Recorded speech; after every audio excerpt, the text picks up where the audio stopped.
Quel est le pays le plus peuplé du monde? Récemment, c'est l'Inde qui a dépassé la Chine. Exactement, depuis 2023. Très bien. Combien de jambes a une araignée? 8. Comment appelait-on les chefs dans l'Égypte ancienne? Les pharaons. Le pays qui possède le plus grand nombre de fuseaux horaires au monde? La France, avec tous les départements d'outre-mer et les collectivités d'outre-mer. On en a 12. Qui était le président des États-Unis pendant la Seconde Guerre mondiale?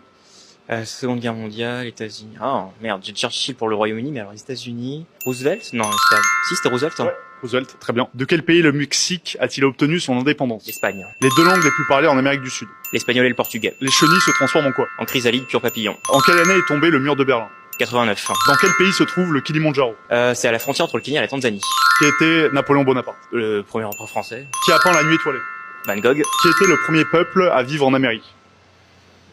Oula, c'est compliqué, il y a tellement de Premières Nations. Premières Nations, ça dépend parce que du nord au sud, il y a tout plein de peuples. Hein. Ah, je veux dire en Amérique du Nord, pardon, États-Unis. Amérique du Nord, c'est les Premières Nations, parce qu'amérindien, c'est un terme insultant. Encore, c'est compliqué, parce qu'il y a les Apaches, il y a les Mohicans, toutes les tribus. Au terme générique, le terme générique. Les premiers Américains. Les indigènes.